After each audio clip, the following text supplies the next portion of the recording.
Hey everyone, this side Indrani and welcome back to my channel. আজকের ভিডিওর ইনফরমেশনটা এতটাই ইম্পর্টেন্ট যে তোমাদের ভিডিওটা না দেখলে চলবে না।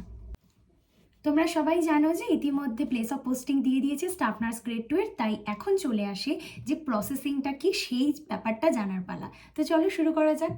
ভিডিওর শুরুতেই আমি বলে দিই যে কি কি ডকুমেন্টস তোমরা আলাদা করে সাইডে করে রাখবে, গুছিয়ে রাখবে, মানে কোন কোন ডকুমেন্টস দরকার তোমরা অবশ্যই এগুলোকে নোট ডাউন করে নাও এবং পারলে এখনই গুছিয়ে রেখে দাও।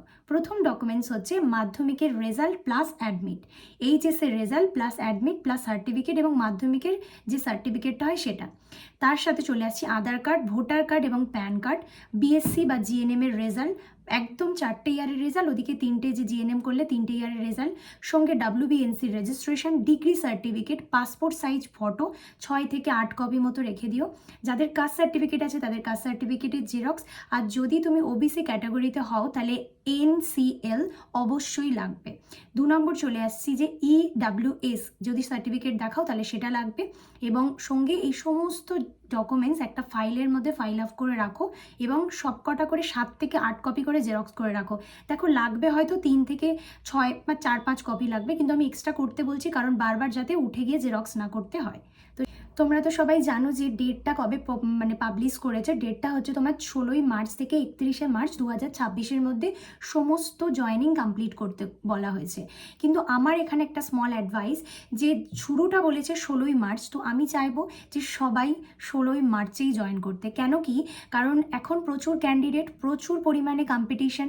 তো তোমরা যত তাড়াতাড়ি মানে 16 তারিখেই জয়েন করলে তোমরা কিন্তু প্রমোশন তাড়াতাড়ি পাবে।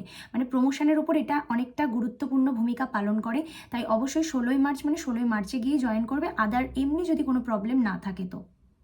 এরপর বলি যে এবছরের রিক্রুটমেন্টের প্রসেসের একটু চেঞ্জ হয়েছে। আগেরবারে কিন্তু কখনোই স্পিড পোস্টে তোমার অ্যাপয়েন্টমেন্ট লেটার আসতো না। এবছরে স্পিড পোস্টে অ্যাড্রেসে অ্যাপয়েন্টমেন্ট লেটার আসবে, তো অবশ্যই অ্যাপয়েন্টমেন্ট লেটার তোমরা কালেক্ট করো। সেকেন্ডলি চলে আসি যে 30 ডেজের মধ্যে পুলিশ ভেরিফিকেশন কমপ্লিট করতে বলেছে। তো সেটা আমাদের হেডেক নয়, সেটা হচ্ছে যেখানে তোমরা জয়েন করবে সেই অথরিটির হেডেক, তারা নির্দিষ্ট দায়িত্ব নিয়ে তোমার পুলিশ ভেরিফিকেশন কমপ্লিট করে দেবে। এরপর চলে আসি মোস্ট ডাউট ক্রিয়েটিং টপিক, মানে যেটা নিয়ে সবথেকে বেশি ডাউট ক্রিয়েট হয়। অ্যাকচুয়ালি আমাদের সময় প্রচুর হ্যাপাজার্ড হয়ে গেছিলো, তো আমি চাই না সত্যিই তোমাদের সাথে এটা ঘটুক, তাই আমি পুরোটাই তোমাদের সাথে শেয়ার করতে চাই। তো প্রথমে যেটা করবে সেটা হচ্ছে যে যেখানে জয়েন করছে, মানে কেউ সিএমওইচ অফিসে জয়েন করছে, কেউ এমএসবিপিতে জয়েন করছে, তো তারা অবশ্যই সেখানে গিয়ে যেন জিজ্ঞেস করে নেয় যে স্যার প্রসিডিওরটা কী, একটু মানে কোথা থেকে ফিট সার্টিফিকেট বা মেডিকেল টেস্টগুলো কোথা থেকে করলে ওরা গ্র্যান্ট করবে বা অ্যাকসেপ্ট করবে সেটা জেনে নেবে। কারণ কি, কোনো কোনো জায়গার রুলসটা পুরোপুরি আলাদা, মানে এক একটা ডিস্ট্রিক্টে এক একটা রকম। এক একজন বলে যে আমার মানে যে মেডিকেল কলেজে তুমি জয়েন করছো সেখান থেকে করালেই অ্যাকসেপ্ট করবে, আবার কিছু কিছু জায়গায় তুমি বাইরে থেকে করে আনলেও অ্যাকসেপ্ট করবে। তো আমি সেই জন্যই জেনে নিতে বললাম, কারণ খালি খালি তুমি বাইরে থেকে প্রাইভেট থেকে টাকা খরচা করে করলে তারপর সেটা ওরা অ্যাকসেপ্ট করলো না, তো সেক্ষেত্রে অনেকটা টাইম প্লাস মানি দুটোই নষ্ট হবে সেই কারণে। তো দ্বিতীয়তে চলে আসি যে অবশ্যই প্রসিডিওর জানবে, এবং ওরা যদি বলে যে এখান থেকেই করাতে হবে তাহলে ওখান থেকে অবশ্যই 2 টাকার টিকিট করে medicine department, surgical department, ENT আর হচ্ছে ইউএসসি আর ইসিজি, এই সমস্ত টেস্টগুলো এক একটা ডিপার্টমেন্ট ঘুরে ঘুরে তোমরা করে নেবে। এটা করতে মানে শুনতে অনেকটা ছোট লাগছে, বাট সত্যি টাইম লাগবে, টাইম কনজিউমিং। যদি মানে তোমরা ওই মেডিকেল মানে কলেজ থেকে করাও বা বড় হসপিটাল থেকে করাও, আর যদি বলে যে বাইরে থেকে ওরা গ্র্যান্ট করে নেবে তাহলে অবশ্যই তোমরা টাকা দিয়ে বাইরে থেকে করে নিতে পারো, বা ছোটোখাটো যে হসপিটালগুলো হয় সেখান থেকে করে নিতে পারো, তোমাদের সুবিধা মতো, তাতে মানে সুবিধাই হবে। তারপর এগুলো করে যাওয়ার মানে হয়ে যাওয়ার পর তোমরা সমস্ত কিছু মানে যে সমস্ত টেস্টগুলো করলে সেগুলো সমস্ত কিছু নিয়ে চলে যাবে হচ্ছে তোমাদের যে এমএসবিপির কাছে, মানে যারা এমএসবিপিতে জয়েন করছে ওনার কাছে। সেখান থেকে এমএস স্যারই লাস্ট তোমাকে ফাইনাল দেখে একটা ফিট সার্টিফিকেট দেবে। আর যারা সিএমওইচ স্যারের কাছে জয়েন করছে তারা ওখানে সিএমওইচ অফিসে গেলে ওখানকার কোনো একজন ডক্টর বা যিনি এলিজেবেল বা যিনি দেন তিনি হচ্ছে ফিট সার্টিফিকেট দেবে। তো এইভাবে মোটামুটি ফিট সার্টিফিকেট পুরোটা কালেক্ট মানে পুরো প্রসিডিওরটা এইভাবেই চলবে। এর মধ্যে আমি একটা জিনিস বলে রাখি যে সত্যি বলতে প্রচণ্ড হ্যাপাজার্ড হয়ে যায়, তাই তোমরা আগে ভালো করে কিন্তু প্রসিডিওরটা জানবে ওরা কি চাইছে। ওরা যদি বলে বাইরে থেকে অ্যালাউড তাহলে অবশ্যই বাইরের হসপিটালগুলো থেকে বা প্রাইভেট থেকে তোমরা করে নিয়ে যাও, তাতে তোমাদের টাইম বাঁচবে এবং কষ্টও কম হবে। ফিট সার্টিফিকেটের পরে চলে আসি চালান কাটা। চালান কাটতে টোটাল 25 টাকা লাগে। এটা হচ্ছে সরকারের মানে গভর্নমেন্টের খাদে তোমার টাকাটা দেওয়া। তো আমি অবশ্যই সাজেস্ট করবো যে অনলাইনে না কাটতে, মানে নিজে নিজে না করতে, কারণ আমি করেছি এবং 2-3 বার লস হয়েছে আমার। তো সেই কারণে বলছি এটা করো না, কারণ সাইটটা প্রচণ্ড বাজে, প্রচণ্ড মানে রাউন্ড রাউন্ড করে ঘুরতে থাকে। থাকে, তো হয় না। সেই জন্য তোমরা যাবে যেখানে জয়েন করছো তার আশেপাশে অনেক সাইবার ক্যাফে আছে যারা এই ব্যাপারে খুবই মানে পারদর্শী। সেখান থেকে টিআর ফর্মটা কালেক্ট করে তোমরা হচ্ছে চালানটা কেটে নেবে, 25 টাকা নেয়। আর এসবিআই থেকেই কাটতে হয় বোধহয়, এসবিআই থেকেই কাটতে হয়, ওরা গাইড করে দেবে তোমাকে।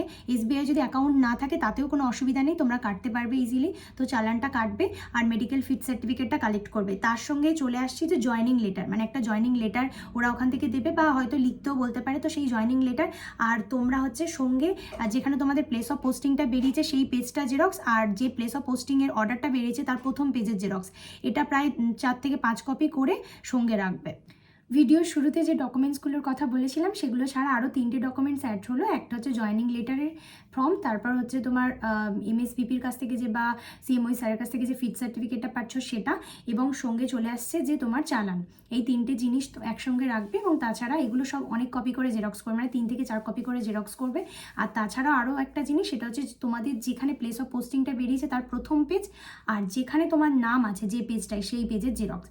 এগুলো সব 4 থেকে 5 কপি করে সেট বানিয়ে, মানে একটা ব্রাঞ্চ বানিয়ে রাখবে, তাতে তোমাদেরই সুবিধা। এবারে আসি কন্ট্রাকচুয়াল স্টাফ যারা এনএইচএমের আন্ডারে এতদিন কাজ করেছিলে তাদের জন্য একটু আলাদা। সেটা হচ্ছে তোমরা ইন্টিমেশন লেটার, মানে তোমরা যে বিএমওই স্যারকে জব ছাড়ার জন্য যে ইন্টিমেশনটা দিয়েছিলে সেটার জেরক্সের কপি, মানে অরিজিনাল প্লাস জেরক্সের কপি, আর সঙ্গে তোমাদের রিজাইন লেটারের জেরক্স কপি, এই দুটো একসঙ্গে অ্যাটাচ করতে হবে। এটাও ওই 3 থেকে 4 কপি জেরক্স করে রাখবে, কারণ এটাও কাজে লাগে। তো আজকের পুরো ডিটেলসটা আমি ছোট ছোট করে স্টেপ বাই স্টেপ হচ্ছে যতটা সম্ভব হয় লিখে দেওয়ার চেষ্টা করব। আর আশা করি ভিডিওটা থেকে সমস্ত কিছু তোমাদের ডাউটটা ক্লিয়ার হয়েছে। আর যদিও কোনো ডাউট থেকে থাকে অবশ্যই কমেন্টে লিখো, অবশ্যই রেসপন্স করব। তো ভিডিওটা কেমন লাগলো অবশ্যই কমেন্টে জানাবে।